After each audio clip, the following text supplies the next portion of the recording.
Hey, what's up, guys? So I probably have about 500, 600 rounds through this SAA lower. Um, now, this came as a complete kit. I did do an unboxing with you guys, but I wanted to do a review of it. I know I barely even really broke it in, but I just wanted to do a little review of it. So, real quick. Magazine's empty.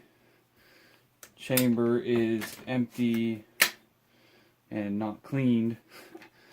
And let's take it apart.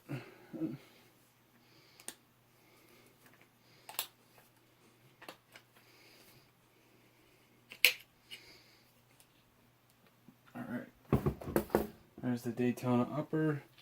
And here is the lower. Now, like I said, guys, I did a little unboxing for you. You've already seen what it's actually what it actually looks like. But I want to let you guys know how well this is held up. Again, like I said, I know it's only been very minimal rounds, very minimal ammo through it. You know, like I said, 500-600 rounds, but this thing works really well, and I just want to give an unbiased review of it as is. Now, this review will actually cover the Mission First Tactical stock as well and the Ergo grip, but I'm going to focus more on this stock. So, right here, as you guys can see, and as a lot of you guys know, this is a Mission First Tactical minimalist stock. Works really well. It's a very light stock.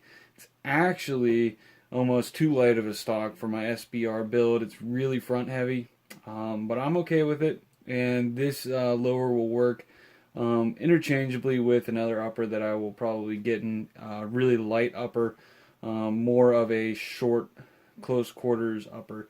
So this is really what I like. I really like this. It flares out towards the sides to give a nice kind of a place for your cheek pad. Guess you wouldn't say pad, but you know what I mean, guys. And it's also doesn't wobble at all. And it has a nice quick detach. I've never had a problem with that, even with a cheap Amazon QD attachment. And this thing, at first time I got it, it took a lot of effort to move this and to press down this button. I was struggling to get it to move, but I knew that was going to be the case. Well, whenever I got home, I actually shot some Hoppy's CLP, and I use this for some of the things. I really use this only whenever I need to use a nozzle. The rest of the stuff I normally use Ballistol, as you guys probably always see back here in the background. But I shot some of the CLP, and I'm sure any kind of lubricating oil will work. I'm sure WD-40 will work. And I'm sure that like PB Blaster would even work. But it has loosened up that spring and kind of let it break in a little bit easier. And now it's a little bit easier to move. Oh, quite a bit easier to move. But at the same time, it's really snug, which is nice. So, and that's all with the grip, or with the stock. Works really well, and I love it. Now, with the grip here, there's Ergo grip. I haven't heard too much about these guys, but it is really nice.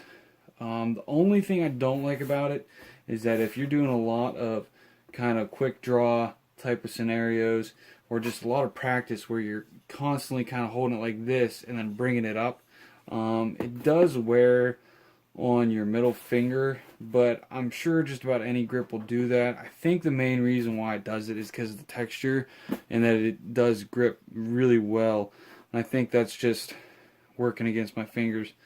But other than that, and this lower is great, and for the price that I got it, I couldn't ask for any better. The safety works very well. This trigger, it's just a mil-spec trigger. Soon I'll be getting some springs actually to replace those. I believe JP I believe, makes some that I'm going to be getting. You know, I've heard that they do a really good job. And also, while that's out, I am going to polish this trigger as well, to get a little bit of that creep down. Now, just like any mil-spec trigger, you can see that little bit of a creep before it takes. But it has a really good reset.